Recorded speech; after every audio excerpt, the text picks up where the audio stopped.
నిలయంగా ఉన్నటువంటి అనంతపురం జిల్లాలో కార్పొరేట్ కబంధ ఆస్థానంలో తల్లిదండ్రులు చిక్కుకున్నటువంటి తల్లిదండ్రులు విడిపించాల్సినటువంటి బాధ్యత ప్రభుత్వం పైన, ప్రభుత్వ అధికారులపైన, విద్యాశాఖ అధికారులపైన ప్రధానంగా ఉంటే ఈ రోజు ఒకవైపు ప్రభుత్వం ఏమో విద్యాశాఖ మంత్రి నిర్లక్ష్యంగా వైఖరిగా వ్యవహరిస్తున్నటువంటి తీరు ప్రధానంగా ఈ జిల్లాపై ప్రత్యేక దృష్టి పెడతానని చెప్తున్నటువంటి అతని తీరును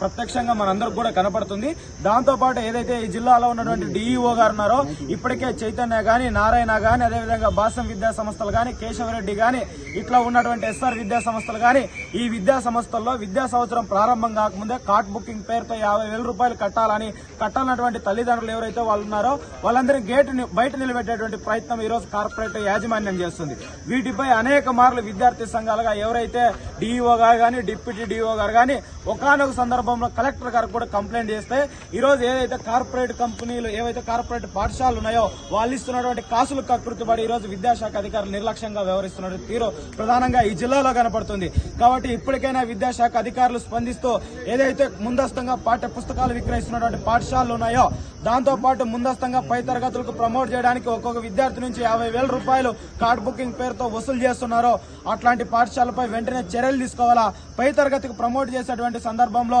ఫీజు ఎంతో చెప్పమంటే ఫీజు చెప్పుకోకున్నట్టుగా మొదట మీరు 50% ఫీజు చెల్లిస్తేనే గానీ పై తరగతికి సంబంధించినటువంటి ఫీజు చెప్పుకోమని చెప్తూ ఈ రోజు విద్యార్థుల తల్లిదండ్రులను పక్కదోవ పట్టించి వేల కోట్ల రూపాయలు విద్యా మాఫియా ఈ జిల్లాలో జరుగుతుంది. వీటిని వెంటనే అరికట్టాలని ఈ రోజు భారత విద్యార్థి ఫెడరేషన్ ఎస్ఎఫ్ఐ కూడా డిమాండ్ చేయడం జరుగుతుంది.